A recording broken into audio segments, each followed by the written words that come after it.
you know, we've had several other fellows speak here. So I'm extremely happy to have Nancy here. You know, she's been an expert in public diplomacy for a long time. She's authored books and articles on this. She's a professor at Cal State Fullerton and is currently another fellow at Case University. So without further ado, brevity is a sort of wait for me as an introducer. The floor is yours, about 30 minutes, and then Q&A. Wonderful. Thank you, Robert. Hi, everybody. Good evening. Thank you so much for coming. It's very cold out, but I did predict 100% chance of seeing snow. So, I want to thank again the Abe Fellows Program and the Japan Foundation. It's funny because I'm here to talk about public diplomacy, which is sort of another name for nation branding. And when we get more into the discussion, I can maybe distinguish that a little bit more. But we were talking before we came into the room, and I realized that I'm sort of living what I'm researching. Because the purpose of the Abe Fellowship Program, it's been around since I think 1991, is to get scholars to collaborate, to work more together, specifically U.S. and Japan scholars. And that delights me because I'm a great advocate for taking your research out into the world and being more public with your scholarship. And Robert mentioned that I've been doing public diplomacy for 20 years. So I want to add that I'm not an expert per se on Japan as much as I am in looking at nation branding or how Japan is perceived from the outside, from outside Japan. So I'm sure that I will make mistakes about internally what goes on here. I will give you all a little bit of my background when I first came to Japan, which is quite a while ago. And this is where my mascot comes in. Now in Japan, a lot of companies have mascots, right? Well, people can have mascots too. And this is Dilly. And when I first came to Japan, oh, now you can't see him. But you can see him in the slide. And of course, you all probably recognize where that is, Toho Studios. So we made a pilgrimage there, right? And one of my favorite directors is Kurosawa. And so when I was first invited to Japan, it was 20 years ago. And it was July of 1993. And at that time, I was working for the U.S. government. I was working as an educational exchange and cultural affairs expert or specialist at the United States Information Agency, USIA, what is known overseas or was known as USIS. And it's sort of an equivalent to the Japan Foundation. Now, USIA has since merged into the Department of State. So why I came to Japan 20 years ago was for a public diplomacy trip. There was a program at that time called International Youth Village.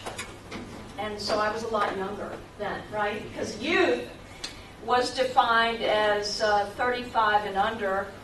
I think today it might be 50 and under. Who knows? We're all living longer. But before I came to Japan that summer, I just on a whim went to the local drugstore and I found this little guy. And I thought of Godzilla, right? And I knew that wherever I went in Japan, he would be a conversation starter. So I actually took him a lot of places with me. So every trip I've made subsequently, he has come along. So I know I don't want you to think that I'm not serious about my scholarship. I really am. But of course, part of the brand of a nation has to do with its artifacts or the images that people have. And for many people throughout the world, even if they don't know much about Japan, they probably know about Godzilla. They know about those films. And of course, if you go to Ginza, you can see the little Godzilla there, and I've taken some pictures. But this was the place to go. This was a great honor to have. I don't know if that were even appropriate for him to be in his, but the guard was there, and I was not arrested. So I guess it was he thought I was honoring the real Godzilla. So I returned to Japan a year later, and actually we did an educational exchange between the Japan Foundation and the U.S. Information Agency. So a person who's become now a 20-year friend of mine is Tadashi Ogawa, who heads up the JF in Indonesia. And so we go back that far. But you know, it was 16 years before I returned to Japan. So as I say, I have really been away from it, and now it has become a very important country of focus for me. Subsequently, during those 16 years, 2 of my books were published in Japanese. The one on the right, Propaganda Inc., was published in Japanese, and another one, Information War. The one on the left, this is a pure plug, I'm so sorry, but the one on the left was just released this week, and it is about Edward R Murrow, who headed USIA. He's our most exalted journalist in America. He died in 1965. He was appointed by JFK, or nominated, I should say, and then received congressional confirmation to be the head of the U.S. Information Agency. So my book is a collection of his speeches that he gave in the Kennedy years. Truth is the best propaganda. And those were the words of Edward R. Murrow. But I thought they were kind of catchy. So I used them for the title of my book. Now this is, again, I try not to put too many words on paper. And let me add, if anybody at any time, if there's a word or an idiom I use and you're not sure about it, just raise your hand, because I don't have a problem at all in explaining. I'm very idiomatic in my speech. I use a lot of lingo from where I grew up in the deep south of the United States, so forgive me. But the motto when I was at USIA was telling America's story to the world. And so every day when I walked into the agency in Washington, I would see that motto. And I thought, what is the story? And it puzzled me, too, because I thought there can't be just one story. I wanted it to be plural, telling America's stories to the world. Because we all have our own narrative, don't we? We all tell our stories, our life history, where we're from. I'd love to know everybody's story in this room. Whether or not you grew up in Tokyo, you lived in another prefecture, whatever it may be. So I want you all to shift from what our motto was at USIA, and I'm going to put Billy down now, and think about what would be Japan's story. Telling Japan's story in the world. Because I'm hoping tonight that it won't be just listening to me. I talk too much to begin with. And I really want to hear from you all. Because you're the true experts. You, the Japanese in this room, you really are the storytellers. And if you read my piece in the Japan Times, this was the point I was trying to make. That the best stories about a country are the ones told by the people. And so if I have any critique tonight as an outsider looking at Japan's public diplomacy, is that I hope that it will engage more people, more Japanese people, in telling those stories.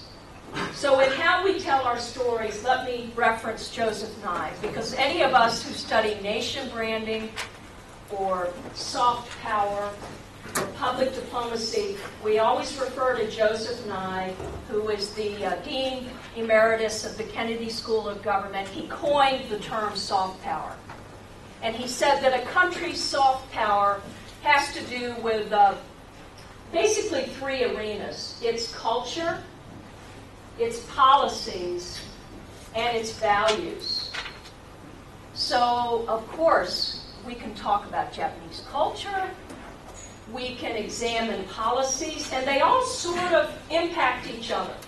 So in other words, you could have an enthusiast for Japanese culture, somebody who reads anime or is into the otaku movement or culture, but doesn't have really any interest in Japanese policy. So these can overlap, but they can also be separate. So, and then values.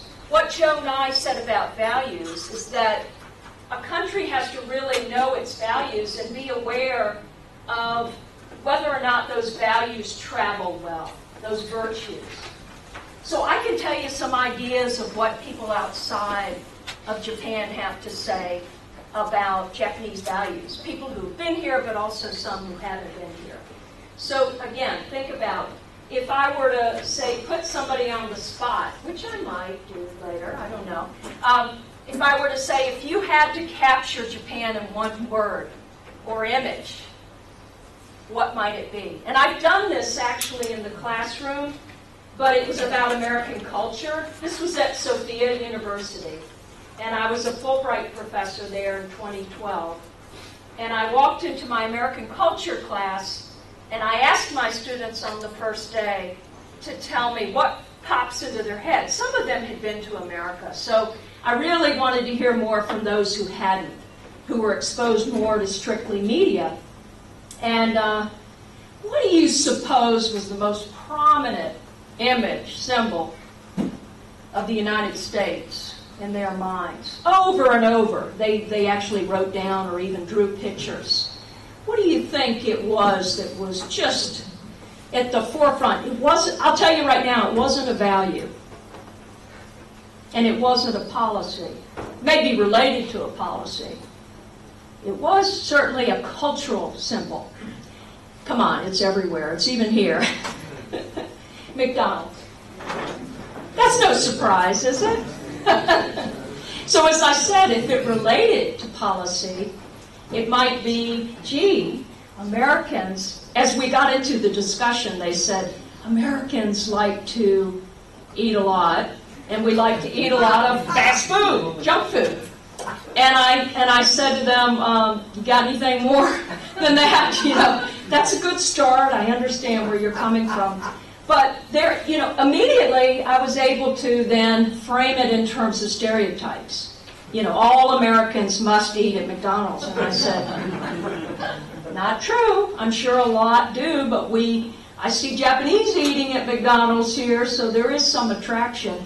But it was sad to me that no value or virtue came up. And actually, one fellow, though, he drew, and I have it in my billfold. It was the tiniest picture. It was beautiful. It was the Statue of Liberty. And I, of course, my heart was just beating with pride. And he said, a beacon of light and liberty or freedom around the world. That's what came to mind for him. And I was so thrilled to hear that beyond the McDonald's comparison. So I just came across this image. I don't know if anybody knows what year this is, because it may not be easy to see. But when you think of Japan's image, I can tell you in America, Japan, the economic miracle, this was 1971, May of 1971. How to cope with Japan's business invasion. So in terms of an image of a country, the whole idea of sort of reputation management goes up, goes down, can be threatening, can be non-threatening. But to make the cover of Time Life, that was the pinnacle. Now we have... How can you not love this? Please, I want a poster version of this for sure. I would love to know what the Prime Minister thought of this, because is it a bird? Is it a plane? No, it's Japan. Now, this was, I believe, May 2013. So what does that tell you about Japan's reputation, image in the world? It suggests to me, at least what I've been sort of digging up in my research, and I'm just getting started now, it suggests to me that Abenomics, Womenomics, all the little cast-offs of that, is really the face of Japan's image, of the face of public diplomacy. Now that carries some good, right? I mean, Abenomics, I think before last January, who heard of Abenomics? Who was sort of, I mean, now it just kind of, I must say Abenomics every day. I think I probably whisper it in my sleep. But it is really a buzzword that has gone global. Now, if you were to ask people specifically what does it mean, that's where the details can be vague. But it does mean that people are thinking about Japan now. So I want to encourage you all tonight to think about your roles, really, as cultural ambassadors or citizen ambassadors. And I tell you that as somebody who came here 20 years ago in 1993 and was asked then about Bill Clinton and Clinton's policies and U.S. foreign policy in the world. Now, granted, I had a PhD in international relations, so I shouldn't have any problem answering those questions. But because I was from the United States, and nobody's neutral about the U.S., I was always put on the spot about anything related to the president or foreign policy. I don't know if anybody here has traveled much overseas and has actually experienced that, where you become almost like a spokesperson for your country. And not everybody's comfortable with that. But tonight, in this age of globalization, we need to think about our roles, really, as representatives of our country. And now we are traveling virtually. Now we're posting things on Facebook, we're tweeting, we're a lot more exposed to one another. Even without physically leaving a country, you still can engage across cultures. And some of us are just not comfortable with that role. So, if anything, maybe study a little bit more about Abenomics. But I just like that. I love that image. Now, okay, you're probably wondering, where is she going with this? Well, I've been fascinated with images, so I'm getting back to Japanese images. When I came here for my Fulbright in 2012, the big pop star, and I suppose she's still a big pop star, is this gal formerly known, she was not born, this Kari Pamu, am I saying it correctly? Takamura, but that didn't quite have the pow to it that the new name had. And she recently actually performed in LA. It was sold out well in advance. So she's sort of a cultural ambassador for Japan, wouldn't you agree? And certainly the gals in the middle, whom I understand sell a lot of things, including municipal bonds, right? And what else do they sell? Coffee. I mean, they've had their images put on anything. And then the last, can anybody tell me what that last image is? Just another rainy day in Tokyo? Now it's going to get very interesting. Does anybody know what's going on with that? You haven't seen? Okay, what I'm doing, I'm spotlighting what was a much larger frame. And guess what the frame was? Yeah, now let me explain. Let me explain. This will seem like, uh-oh, she's getting controversial. And that will happen. But in October, there was a deluge of articles. Well, I will share the headlines with you all that I thought, what is going on? And it started with The Guardian. Just before I advance to that slide, my point here is that with nation branding, or in nation branding, initial impressions, that first slide you saw where it looked like they're just walking in the rain, initial impressions can be misleading because in fact it was this collection of what the Sunday Observer started the ball rolling with this. Why have young people in Japan stopped having sex? You all didn't see these articles? But it opened up an entire deluge of articles, and it led to Dr. Ruth. Now, Ruth Westheimer, let me explain her. She was the sort of sexual therapist, nice little lady. She's now 85, and she tweeted at age 85, she said, young people in Japan not having relationships or sex? Somebody needs to bring me over there, no? I mean, Dr. Ruth is now interested in Japan. So I'm just the message carrier. I don't want you all to think I'm doing this just for entertainment purposes. I'm not. But again, to be more scholarly, this is why I put up the caution tape. Nation branding will happen by accident. A lot of nation branding, we try to be strategic, we try to control the message. I mean, really what's going on here, these are stories about the low fertility rate right? In Japan. But that's so boring, right? People don't want to read that. They want to know, ooh, what's really going on? What are people really doing or not doing?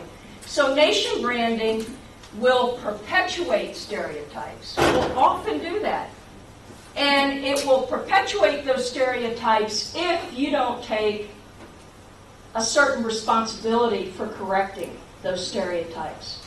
So when I was reading these headlines, and I'll share them with you, nation branding also will exaggerate trends.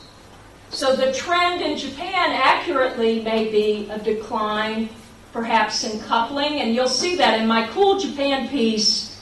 It's a lot more edgy than the Japan Times. And the outside perception is that people are not dating, they're putting off marriage, if marrying very late, they're having fewer children. All of this is sort of government data, right? But global media, they like to latch on to stories that are really much more sensational, right? With sensational headlines that will get Dr. Ruth at age 85 to tweet, right? So, and they'll use easy labels. They're in media research, we talk about the spotlight of certain issues rather than the landscape.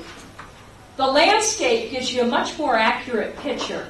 The spotlight will zero in on something. So that earlier slide where the woman's sort of shrugging her shoulders and the man is leaning in, that's kind of a spotlight photo to say, oh yeah, they're not gonna date or get together. So often with nation branding, there's a whole avoidance of the cultural context or landscape. So here's the feeding frenzy of different titles. A BBC documentary. I'm not making this up. With that title. No Sex Please, We're Japanese. I mean, how low can you go, right? Why have young people in Japan stopped having sex? Japan's hottest new sex trend, so on. This went on for about a week or so in October, and then finally, which is often the case with the press, finally there was a pulling back, and the Washington Post announced, don't worry, please sit down, don't panic, the Japanese are having plenty of sex. So it's been resolved. But it's sort of a funny point to make, but it's got dangerous implications because it can be dehumanizing. It can suggest that people are so different here that you won't be able to understand them. And of course, when people talk like that, that leads to some very awful outcomes. When people think, I can't understand you, you can't understand me, then we're no longer human beings with each other. We're dealing with enemy imagery. And of course, the 20th century showed us some of the outcomes of that. So again, I knew it would sort of get a laugh to share these, but it has an outcome here that led to, lo and behold, Wikipedia, which we know is, of course, the best source for everything. But this went live when the deluge of these articles were happening. All of a sudden, a Wikipedia post, and it says celibacy syndrome, Japanese. So it immediately associated it in Japan. Adults lose interest in conventional relations, including love, dating, courting, marriage, and sex. And you'll see with the exclamation point, there are no sources there. I mean, this is just somebody who posted that. But now some high school kid in Iowa, will be writing a term paper and will reference Wikipedia wiki celibacy syndrome. So all of these things have implications. The image of cool Japan. I wrote about this last week for this English language metropolis, and yeah, we can talk about cool Japan. My take on it was simply, it was sort of along the lines of what I wrote about in Propaganda Inc. I don't have an issue that strongly with cool Japan. My issue is, again, expanding the frame of reference. So cool Japan is a lot of promotion of J-pop and J-fashion and popular artifacts and manufactured goods, things that have already been popular, the anime and the manga. So the government is getting involved in trying to promote that, and it has a fund where you can apply to it. That's not the issue. My worry is, where is the next great filmmaker or great writer coming from? Is it just about pushing products that are already on the global marketplace? And my other issue was that Cool Japan is sort of a buzzword. It's been used in other countries. It's sort of, it's often kind of batted around, but we don't really know what it means. And there's so much more to Japan, and I'm going to get to that now, that I see. So now, okay, I'm sorry, I had to share it. Anybody under 18? No. But this is, these are, you know, I actually posted, I'm very active on Facebook, which some of my Facebook friends, I'm sure, are having problems with. But many of them, though, have become Japanophiles. They are loving all my posts. And I put the humanoid fleece up the other day because I came across it as an ad, and I just wondered what one would do when you were near traffic. You know, it just kind of worried me. But and then the top image is actually part of, if anybody's familiar with Culture Japan website, Danny Chu. This was one of the figures that's being promoted, and he suggested it might be a good gift for a boss or teacher.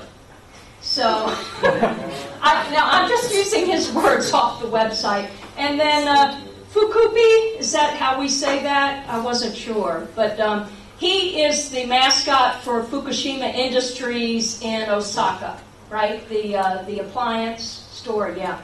So I guess they rolled him out a few weeks ago. And it created a little bit, I don't know if anybody saw some of the coverage of that. So that's all sort of an appeal that Cool Japan has. Now here's another image of Japan that was, that ran earlier, and this was in a story in one of the international papers. I don't know if anybody saw it, but it was about the aging problem, which of course a lot of countries are dealing with, right? But in Japan, because of the high tech here, there's a growth industry in elder care, which is including even the manufacturing of perhaps care robots, because the reduction in people available for caregiving is leading to the possibility of this. So is this a negative or a positive image? I don't know. I mean, because again, a lot of advanced industrialized democracies are dealing with that. I'm kind of moving quickly through this, but I did my one sort of slide of looking a little bit more scholarly here. And I wanted to add, with Abenomics, I put that at the very top because I think that's the word that so many people have heard about. And there was a piece since I got here the 1st of October about the rise in Ferrari sales. That Ferrari sales, did anybody hear about this, have gone up about 30% in Japan, probably more specifically in Tokyo. And then beer sales have dropped. And the author was trying to make the point that he was asking the question about whether Abenomics would really help everyone or whether it was going to lead to more of this gap between the rich and the not-so-rich. I mean, we don't have such an obvious poor here, although Koichi Nakano, my new friend from Sophia University, I heard him speak a few weeks ago, and he said 1 out of 6 Japanese now are really struggling and below really what would be the standard of living, who would be kind of the existing poverty class. So that was a surprise to me. Womenomics. I want to actually give credit to Abe that when he spoke at the UN, did anybody hear about his speech in September at the UN? Okay, I see those 2 hands. And but, you know, when I read the transcript, I was very pleased that he referenced the empowerment of women and inclusion of women. And he's been interviewed about this, and he has said, I don't know who coined Abenomics, but I know that Womenomics was coined here in the context of Japan by Kathy Matsui, at Goldman Sachs. She's been writing about this for years. So I was pleased, very pleased to hear that he really gets it in terms of what I would link to Japan's image in the world. And the WEF, this is the Global Gender Index that was just released. Japan has actually dropped in gender parity. So remember that number, 105. That's 105 out of 136 countries that were measured, and there's a very extensive report online you could look at. I think years ago it was at 80, and you want to be closer to 1. The top country in terms of gender parity, anybody know what it is? Iceland. So then the Olympics, I make this argument in my Japan Times piece that my hope is that Japan will engage the people here, because you really have an opportunity now. However you feel about whether or not the Olympics should come, they're coming to Tokyo. So that's been settled. So now you have sort of a goal to work towards. And it's not about just being a volunteer during those few weeks. It's really about thinking, how are we going to represent ourselves, like represent ourselves to the world? I should add, we don't have time for it, but there's a wonderful video, if you have a chance, that is called Lights of Japan, that the Japanese government did for Japan Night at the World Economic Forum meeting in February of 2012. So it was a little under a year after 3/11. And it's about a 4-minute video. And I'm happy to send the link to anyone. I think it finally made it to YouTube, or it's been on the government website a long time.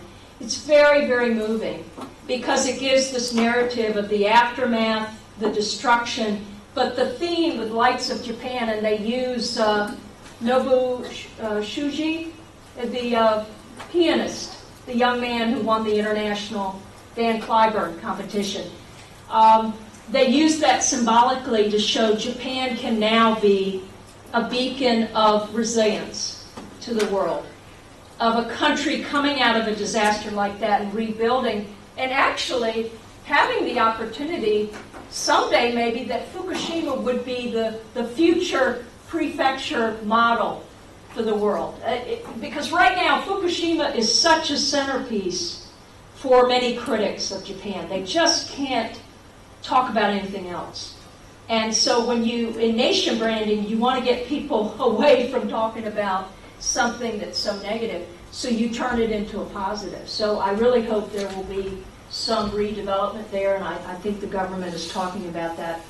And then, so Fukushima under control, I'm quoting Abe, of course. Now, that's a big word, I know, Israelification of the Japan brand. This is sort of my little critique that I would add. I actually lecture in Israel. I go around to different countries, and I talk about nation branding. And when I first walked into my class on public diplomacy outside of Tel Aviv, I said, how's that brand Israel working for you? And I sort of, gave them a look, and they said, oh, professor, it's beautiful here. You've seen it. This is a cafe society, Tel Aviv, and it is. And it's an extraordinary place. But my point to them was that in the eyes of the world, and this is what I want us to kind of get our minds around, you have to know what others think of you in nation branding. And in the eyes of the world, Israel is so focused in one area that comes across as rather self-serving. And they told me what it was. I said, what's the biggest value you have here? And they told me straight up, security. They said, we worry about whether or not we're going to exist, whether or not we're going to be taken out as a country. They had really credible fears. But I had to tell them, the rest of the world, whether you like it or not, doesn't necessarily view Israel in that context. They might see you more as an assertive power, or rather defensive. And my worry with so much of the coverage now, the press coverage, of course on the left we have disputed islands, right, territorial integrity on the right, a picture of Fukushima. So what I'm suggesting is that if we don't take more responsibility for Japan's nation brand, it can sort of wallow in this defensiveness. And where the rhetoric gets into, heads of state saying, we don't have to meet, we don't have to negotiate on these territories. So people and heads of state become at odds with one another.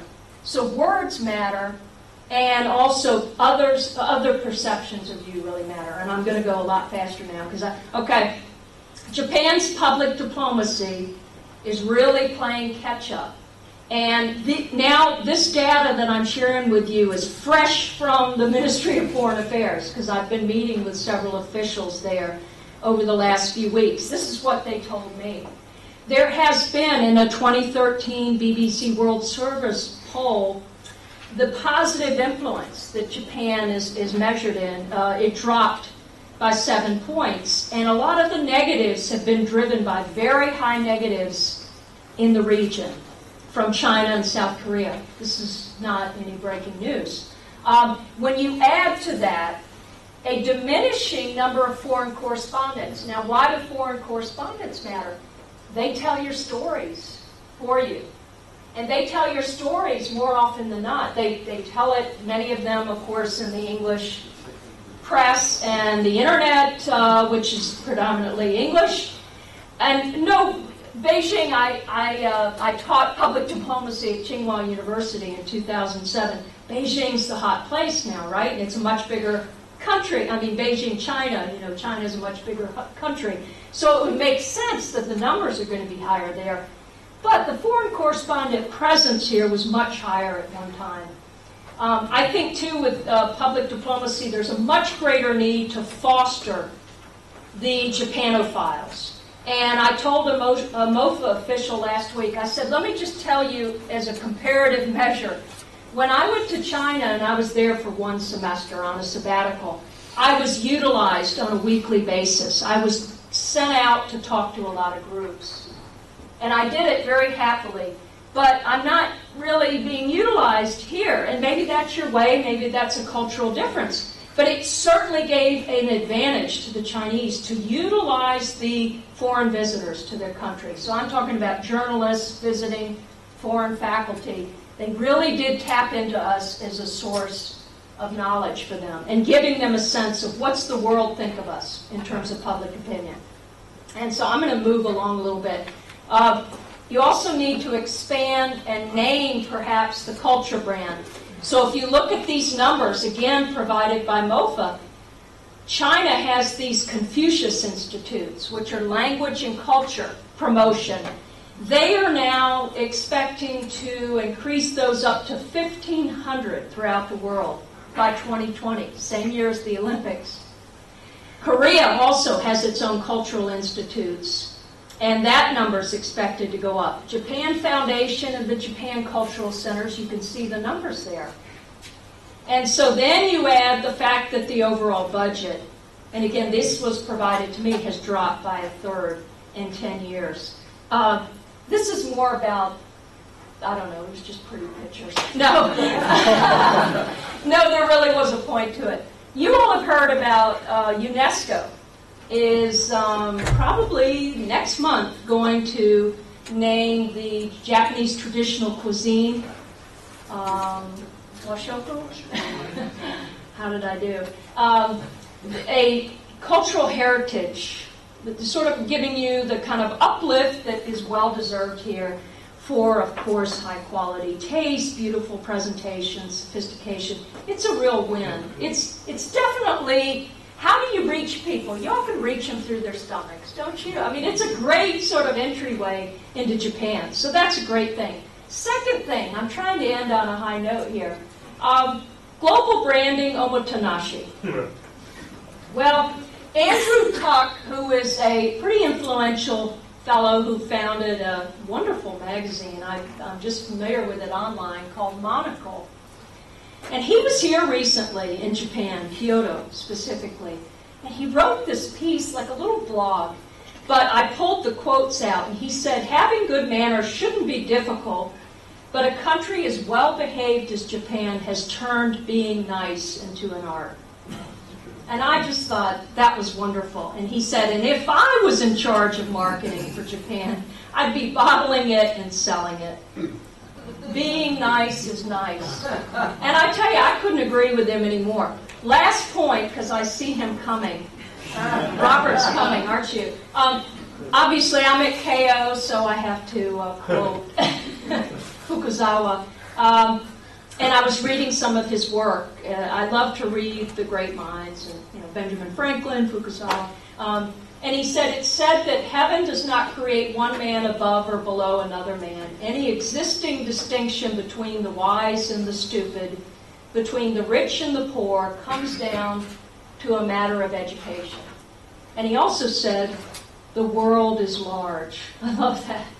So the same might be said of nation branding, is what I'm suggesting to you all. The world is large, which means it's complex, it's chaotic, it's always changing.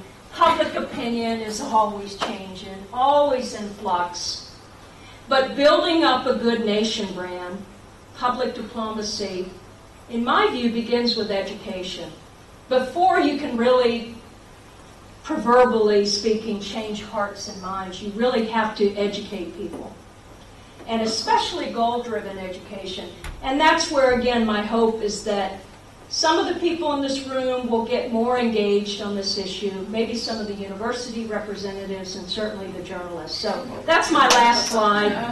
Keep moving. That was a little, I don't know where I was, real Palm Hills, but thank you.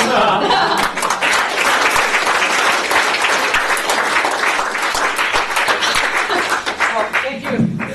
Thank you very much, Nancy. This is an amazing presentation, both in terms of content and presentation style. So we thank you very much. I'll take the advantage of controlling the microphone and running the show to ask the first question.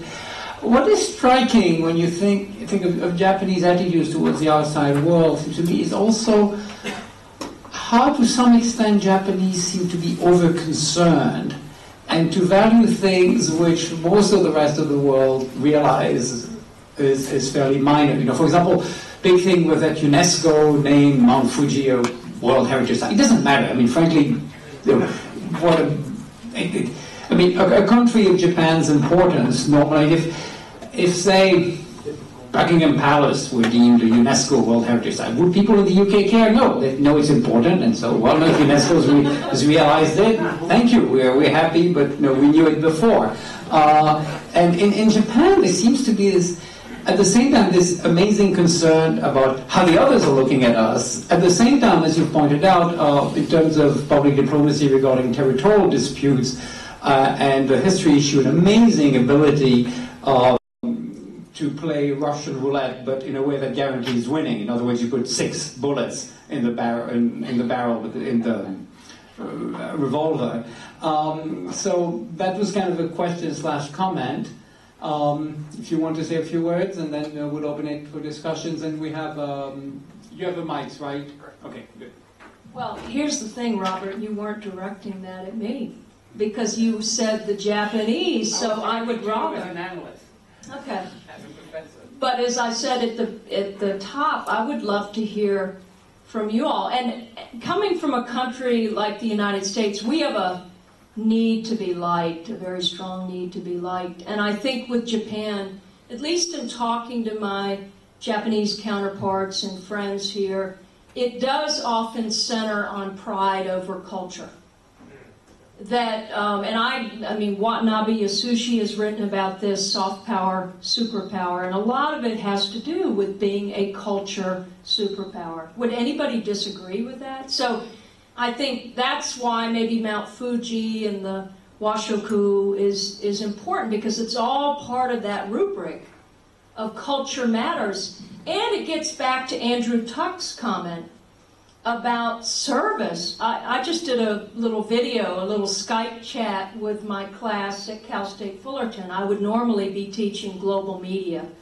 And I said, look, I'm in Tokyo. I'm happy to just talk to you all from my living room in downtown Tokyo. And a number of the students who had traveled here, what do you think they really stood out for them? It was the niceness of people. It was, oh, I was lost, and you wouldn't believe it. The guy took me all the way to my destination. Shocking. And and I said, oh, yeah, that happens all the time. I was sort of like, are you kidding? That's just so normal here. But I thought, my gosh, that's it. It's like what Andrew Tuck was saying. It's just this pride in being nice. And things sort of run smoother. I mean, we're living in a world, aren't we, where people aren't very nice. I can tell you, if you want to see not nice, look at the comments to my Cool Japan article online. I mean, it was basically, shut up. You have no right to even say anything. I don't know who these people are. They're sort of anonymous, posts. But it was the lack of civility. You don't have to like me. I don't care. I'm going to keep writing, by the way. But can't we just, in terms of dealing with each other, again, human to human, it's striking for an international visitor the level of sort of care in a country where the customer is, what do you call it here? I mean, the customer, we would say, is king or is everything. It matters. And I have noticed, too, just the attention to, just a pride in people's work, at all different levels. That's very noticeable. Again, in my mind, always comparing it to America, we often hear complaints. If I don't want to start at the bottom, coming out of college, I want to, and it's not everybody, but it's just a common thing that you hear, that people don't want to sort of work up the rings of the ladder. And I'll see people in sometimes very what would be menial work, but they take pride in doing it right.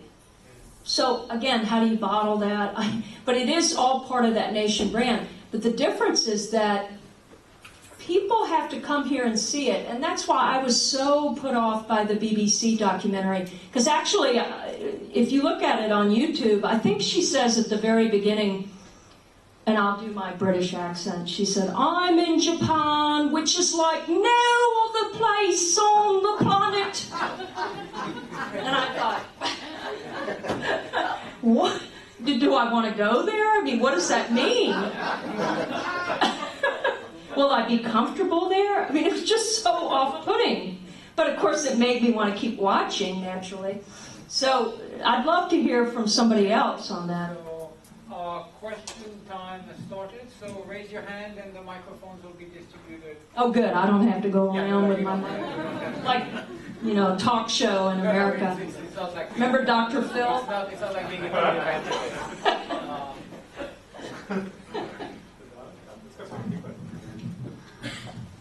The question of why Japan tend to, so to speak, put a lot of energy behind, let's say, UNESCO cultural heritage behind Mount Fuji and Washoku, it's more as an internal marketing rather than marketing to outside of Japan.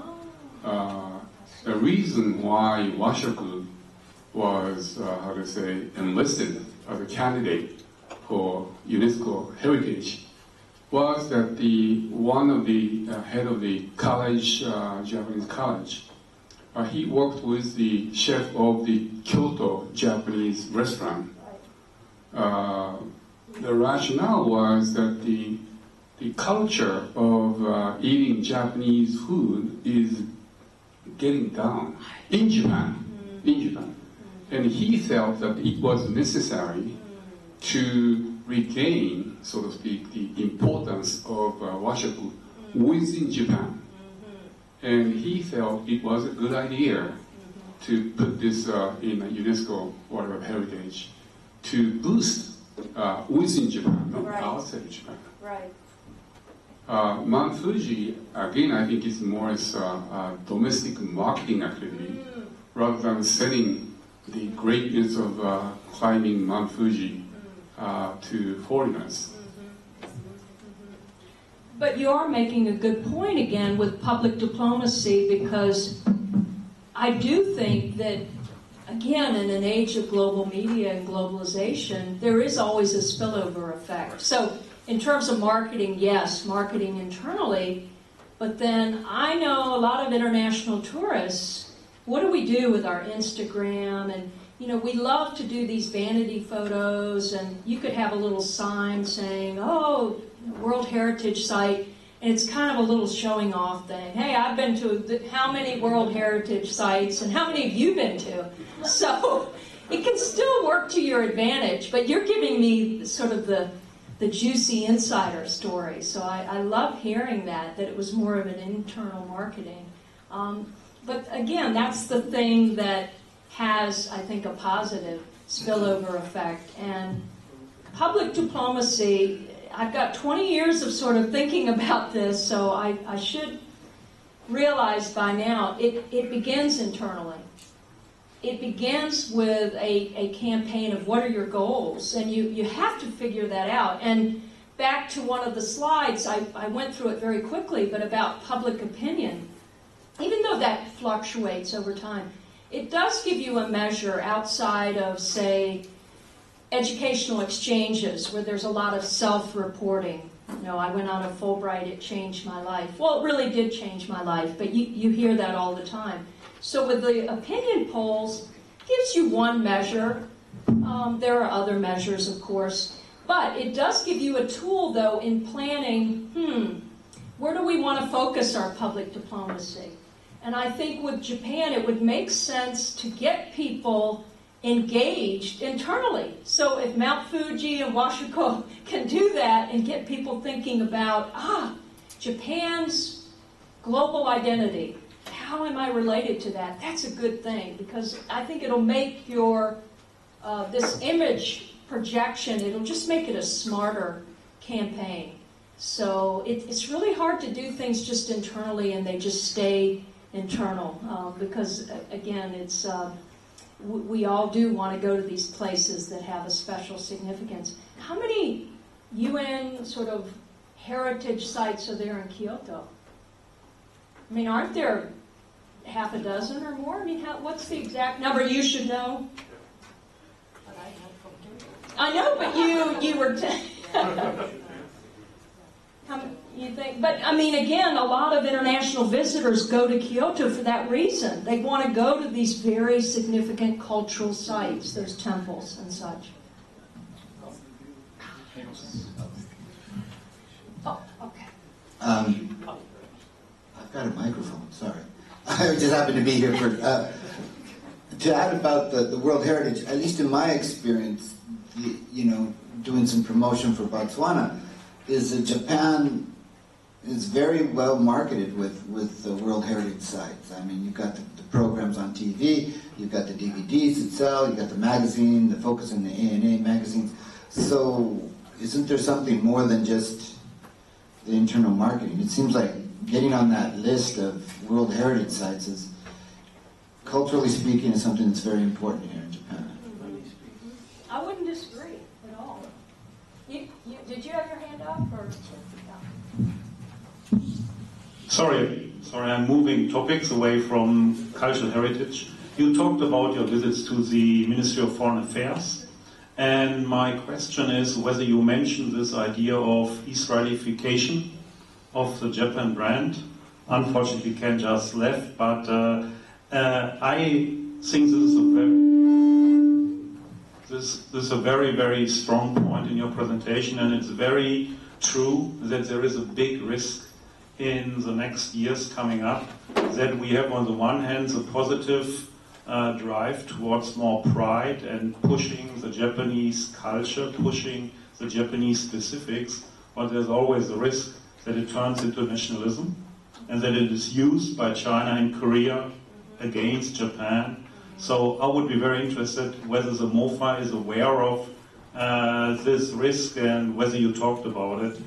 We remember all here in Japan that a couple of years ago, Prime Minister Abe was also Prime Minister, and then he was pushing the concept of Utsukushi Kuni, beautiful country, which was completely nonsense, because it was nothing specific, and you as a communication specialist knows this. But now, the government is doing a great job in PR and in diplomacy, but there is this huge risk of overplaying this card and getting brandmarked by China and Korea, who are much better in lobbying. So, any ideas? Wow. You know, I met 3 MOFA officials, and by the time I met the third one, which was last Thursday, I did say that, Israelification. I think I was finding more courage each time. And I'm happy to report that he got what I was saying. He understood that very well. And it's very different here to say my little stunt in Israel with that house brand Israel working for you, because just internally, the Israeli students there, they're very used to a lot of criticism. And so they're comfortable with it, with the debate. And there's a way in communicating something that is a strong point. And this is something that I've learned just in my own having to switch my communication tactics, because I'm generally quite outspoken and I'll really speak my mind. But you have to frame things here so that people know where you're coming from. And that's why, even though I talked about Israelification of Japan's brand and this worry about security focus and kind of a defensive posture, I said, I'm a Japanophile. I mean, I'm on the same team here. I'm working toward trying to improve the national image. Again, as someone from the outside. So I don't want to tell people what to do, but I do want them to know that this is how it's playing. And it's not playing well. Those opinion polls are very troublesome. And of course they're complicated. I'll give you a corollary to this. Has anybody seen the film that was about Al Jazeera called Control Room? And it came out in 2004, and it was actually, I believe, nominated for an Oscar for documentary film. And the woman who made it, Arab American, Nujaim was her name, she actually just turned on the camera. She went to CENTCOM, the military PR briefing, and then she went over to Al Jazeera. And I'll never forget a scene in the film where the Al Jazeera producer is so critical of U.S. foreign policy. I mean, you just hear this over and over. And then he says, but my dream is for my children to go to America for the university. I mean, it was sort of like after, basically, we hate that the Americans here, we hate what they're doing. It's the old thing in television, you know, we hate you, but send us your Baywatch. So, I mean, that's that sort of conflict that goes on. There's a lot of very hateful rhetoric right now, regionally.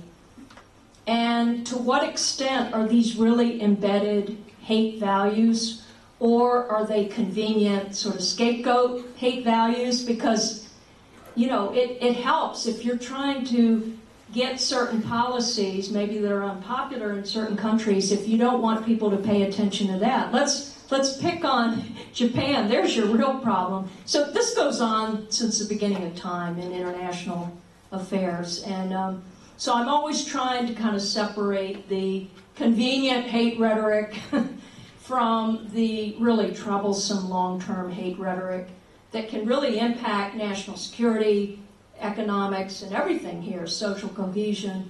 So yeah, but I was really struck at the open-mindedness and the back and forth that we had. So I'm really pleased, because I think the officials who are working on Japanese public diplomacy, they really get it. They really do. I mean, it's I don't have a whole lot to teach them. It's just a matter of what can they implement.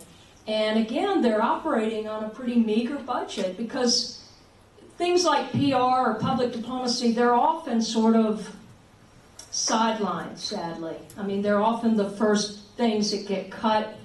And they're seeing, back when I worked at USIA, I can tell you that a lot of people would view what we were doing as like ladies having tea on Sunday. I mean, that was sort of the projected image of what we were doing as public diplomats. Now, I'm suggesting to you that there's a real competition globally in public diplomacy. Every country now is really getting on this, and even if they have reduced budgets, they see the value in repairing and managing a good name. And I wanted to add that that's really what we're talking about with nation branding and public diplomacy.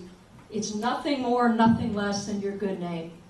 And the thing about a reputation is you can lose it in a minute. There's a game show in America called I think Win It in a Minute or something like that. And with reputation, you can lose it in a minute. And it's very, very hard to repair. But the more people involved and engaged, you all become then resources. You all become storytellers to try to mitigate that very hateful rhetoric. I do so much writing online. I'm so used to people attacking me online. But it's often the same people. I mean, they all kind of know each other. They probably socialize. But they really just go on this attack. And it's designed to sort of intimidate. But, you just have to have thick skin and realize that this is sort of people maybe with too much time on their hands. I'm not sure. But I'm just interested in people who really are going to care about these issues. I'm not too worried about the outliers. I can't do much about them. So the MOFA, these were career diplomats. So these are people who have also stepped outside of Japan. And I hate to go on too much, but there was a story recently, came out in, it just came out today, actually, about the Institute of International Education. I don't know how you all feel about this, but the numbers of international students, and this is just about the U.S., this was in USA Today, more than 800,000 international students are in America. Nearly half come from 3 countries. Name those countries: China, India, and South Korea. And Japan's numbers, at the end of the 1990s, there were 44,000 Japanese students in the U.S. Does anyone know what the numbers were in 2012? Under 19,000. So again, the loss there is dramatic over the long term because it's a loss of global strategists, global diplomats. Japanese, again, like these MOFA officials who've been career diplomats, who have lived in other cultures, who have a certain cultural sensitivity, they understand these differences, and I really hope those numbers will go up. There is the Global 30, which I'm sure you all are familiar with. It's actually 13 institutions of higher learning that are trying to globalize the curriculum and get more students engaged. So again, the pattern here is more towards engagement, which is terrific. I have the microphone. That one row has the microphone. Very general question. Would you say, do you know a country that did a tremendously good job in branding its nation? And what did they do? How did they do it? Well, of course, that would be the United States. I'm kidding. I'm kidding.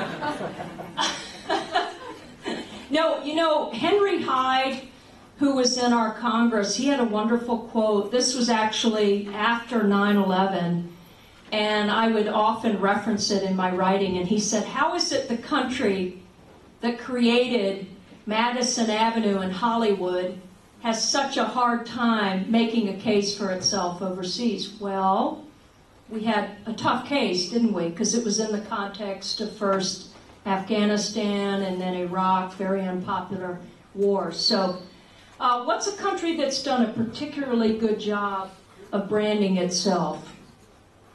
Well, it depends on what you think is good, because certainly, I mean, there are countries that maybe their people don't have strong feelings one way or the other, rather neutral.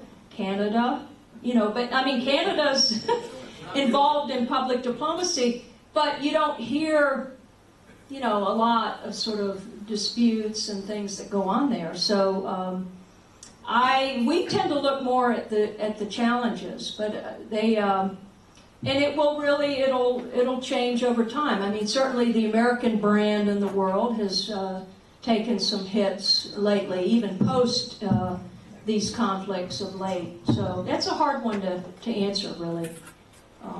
But there is, I'll give a shout out to Simon Anholt. There is a place branding index. So you can look at, in terms of nation branding, it's often broken down into cities, even, and places. And so Simon Anholt, who's a British scholar, does this place branding index, and there are journals that look at this. And Andrew Tuck, whom I mentioned, they actually have annual surveys looking at how especially EU countries are doing. I mean, we have somebody here from Latvia. How's Latvia doing with its nation branding? Wonderful. Okay. Yes, indeed. So I was involved with branding Latvia, and we had huge trouble because inventing the name is very difficult. We had some British team who wanted who consulted us, and they said, well, Latvia, if you drop the vowels, it's LV, so it's love. You can do it like this. I don't think this was a slogan we went for. But I actually wanted to take on the question you asked about which country branded yourself well, and Canada immediately comes to mind. And my question is actually about types of nation branding. When you spoke mainly about this very assertive American-style branding, American-style public diplomacy. Now, Japan is a very different country. It's a very different mentality. How do you think, is this suited to Japanese in general? Sure, yeah. No, that's great. I was told again by that same, on these MOFA visits, that it's really a little bit outside of one's comfort zone here to do a lot of promotion. Is that breaking news to anyone? So promotion is about bringing attention, whether it's self-promotion to oneself or nation promotion to one's nation. It's more subtle here. It is quieter. But at the same time, in terms of rhetoric, there has been some very strong, assertive rhetoric. So, you can say on the one hand, maybe the culture is a soft sell, but in terms of policies, now it shifts. The state secrets law, today the Foreign Correspondents Club issued a sort of, kind of a protest type, or sent a memo saying that they were against this new secrets law. And so that's certainly more assertive. So I take what you're saying, that there is the American style, and it's certainly not one size fits all by any means. I did the Handbook of Public Diplomacy a few years ago, and we actually had contributors from about 20 countries in it. But it is, in terms of nation branding, there are leading countries, and it's often out of the EU. But here, regionally, China and Korea certainly have an advantage in several dimensions, including the numbers of students going abroad. The English language instruction is different. You all know this already. So Japan has to figure out what works best here.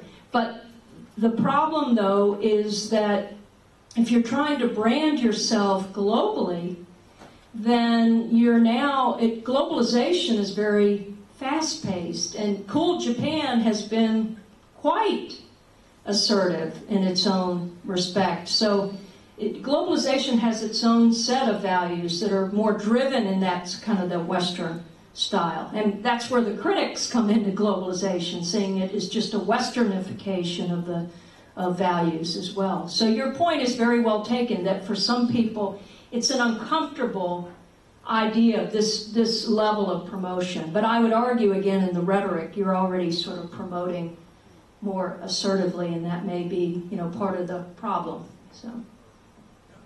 Now I'm controlling the Uh-oh. I don't have control over the mic. Okay. Well, I have a few things. First, I'm Swiss, and I think Switzerland has been doing quite a good job in doing international branding. But that's not what I want to talk about. Another thing is, I'm the chair of the associate members at the Foreign Correspondents Club. We will be very happy to have you as a speaker there. I will talk to you later about that. Arigato. But my question is, have you had an in-depth discussion with Jeff Kingston. It's funny you should mention that. We're having lunch tomorrow. Okay, well, that's very good, because following your Japan Times article on October 11, he made an article under the in his column Counterpoint, and which says branding Japan not always onward and upward. And I think you have actually Jeff Kingston, as you know, he's a professor here at Temple University. Right. So that's why we are having lunch, because I read that piece and I said, we've got to meet. Okay, well, that's good. All right. Could you put once more your the Israelification thing? Uh-oh, okay. Okay. Yeah, well, there is one problem with this in Japan, and my wife is Japanese, and we have very hot discussions about Japan, and particularly that area there which is marked in with the red ring there. You are not going to be popular in Japan, and you're going to be considered an enemy of Japan, as Google just was, by putting all the 3 names in there for the Senkaku Islands. That is very, very, I mean, Google was supposed to get one of those awards, and well, the official reason was different, but the general opinion was that because they also mentioned the Chinese and the Taiwanese names, that they were left out. Wow. I didn't do that, by the way. I mean, I didn't make up that. I got it from an article. Okay. Yeah. Well, anyhow, I think Japan is very aggressive in that part, because, as you pointed out, because if you're not 100% in agreement with their policy, you are very quickly considered to be an enemy. Also, the idea is to help Japan to further improve its situation on the international scene, because what is really important at the end is, what does the rest of the world think? Sure. Who is right and who is wrong? You know, my point with this was actually about building mutual understanding. And when I quoted Fukuzawa with education, beginning with education, I don't really get too involved in the specifics of the territories. It's not my bailiwick. But in terms of how it's framed and the rhetoric that's used, that's what concerns me, when heads of state no longer want to continue negotiations because they say, well, it's pointless. Then you ratchet it up, because you know, information abhors a vacuum, right? I want more information out there, not less. And I want more players involved, even if they're critics. There just needs to be an explanation, I guess. And again, the point here is there's so much negativity around too many of these issues, and they get covered extensively but without any resolution.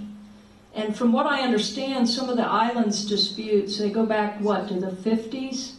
And I just wonder how many Japanese sort of worry about this on a daily basis. I worry about it internationally in terms of the ratcheting up to a level where there might be some accident that happens too, just an on purpose or an accident. But that's where I think communications comes in, because we're so quick to say, well, we don't understand each other, so let's just move on and go our separate ways. And I have a tendency, at least personally, of never giving up. I still want to at least be understood, and I want to understand you, even if we have our differences. So that was really the point, and I knew that would be sort of a more provocative way of presenting it, to use that word. It's already on, sir. Just start. Oh, very interesting topic. And advertising in Japan, or branding in Japan, for example, Fuji-san, which is under Washoku, It's maybe only just about advertisement, I think. But I'm very interested in kind of, culture. From the culture perspective, Japan, to advertise Japan. And as you said, there are many factors which make for us to advertise Japan. Because there are many, Asian people in USA, but not so many Japanese people. So, which means that the Japanese people don't understand Western culture or American culture. So our products or our culture is not customers oriented, world oriented. So but still, I say our culture is very, very beautiful. Not beautiful, but it's a joke. Beautiful, and our culture is very important. So how do we change is one of the important things. But for example, when it's very, very old topic. But when Kawabata Yasunari, Nobel laureate, got the Nobel Prize, he said the translator did very good work. Canadian translator did very good work. That's why I got the Nobel Prize. The story, the plot is just simple, but it depicts Japanese beauty. But the translator is very good. So now, Murakami Haruhi, he learned American culture. That's why he did a good job. So my perspective, how maybe the culture is a kind of fusion. So how do we change, or how still keeping the kind of what now in Japan, or what now is Japan, and change? It's my question. I would really like to put this out to, if somebody else would like to address that, because again, would anyone like to respond to him that this need for perhaps more fusion, more of a fusion approach? I can just tell you a quick story, an anecdote that I thought was effective. And that was recently, earlier this year, the ministry took a couple of sake distillers to Myanmar, and they were telling me instead of presenting the sake with Japanese cuisine, they actually presented it, but they used the cuisine of Myanmar. So it was sort of more indirect, and it was giving the people there the option to sort of think, instead of maybe choosing a certain wine, let's think about a certain type of sake to go with our own cuisine. So that's sort of an example of what you're suggesting of, it's not so binary, but we're living in a time where there's so much of this hybrid thinking of using things that originate from different countries, but that we just adapt so freely. And so they, Hello Kitty, for instance, part of its a great popularity, from what I'm told, is that they adapt Hello Kitty to the local culture, and McDonald's does that too. I mean, we can laugh about McDonald's and fast food, but as far as a marketing plan for other countries, they are very smart about working with the locals to adapt to the tastes of the people there. So it doesn't have to be either or. In international relations, we talk about a zero-sum game. I win, you lose. I mean, again, so much of rhetoric now, so many breakdowns in international relations occur because of this type of, I'm going to win and you're going to lose. And what I'm looking more for in public diplomacy and effective public diplomacy is win-win. So that's where you have to kind of shift your thinking. And that's why we need to get beyond just the security blanket. That's all I was saying with that.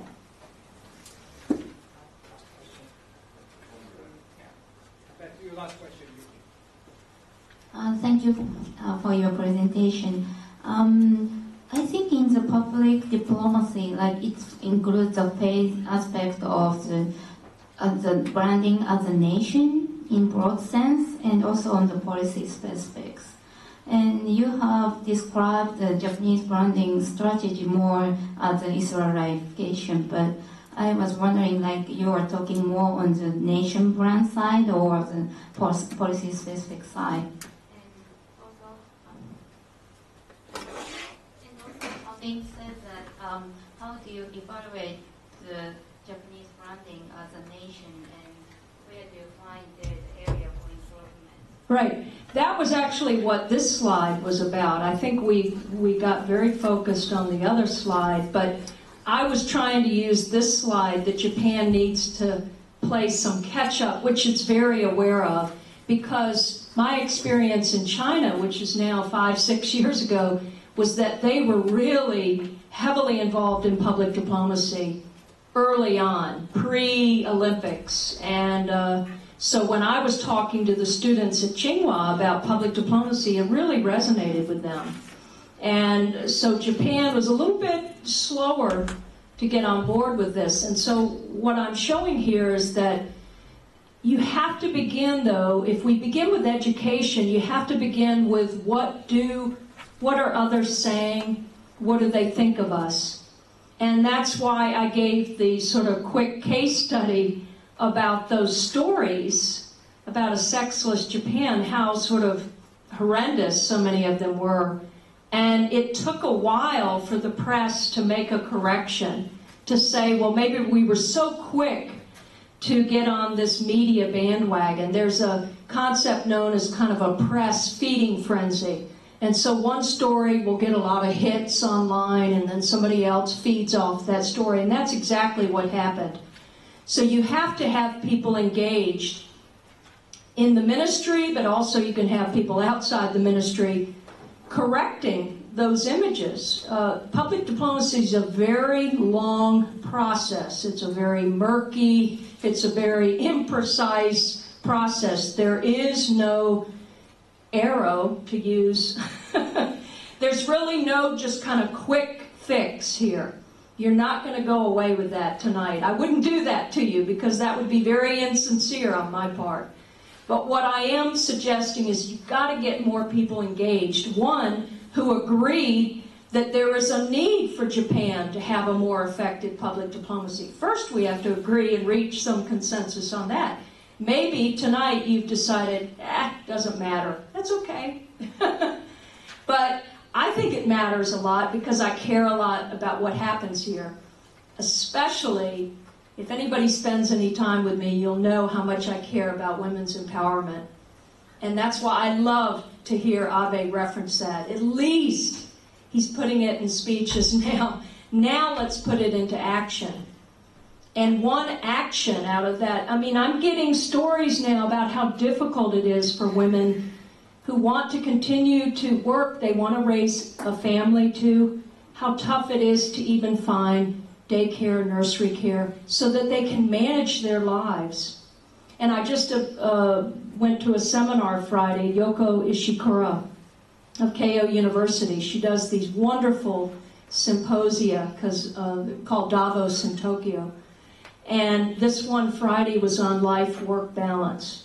And it was just incredible. I learned so much. So with public diplomacy, I bring it back to learning, opening up your mind, paying attention to what's really going on, and telling those stories. In every group, these were very smart young professionals, and they said, we've got to have more flex time. We've got to redefine, the long work hours versus efficiency. They were talking to each other. I was just sort of listening in.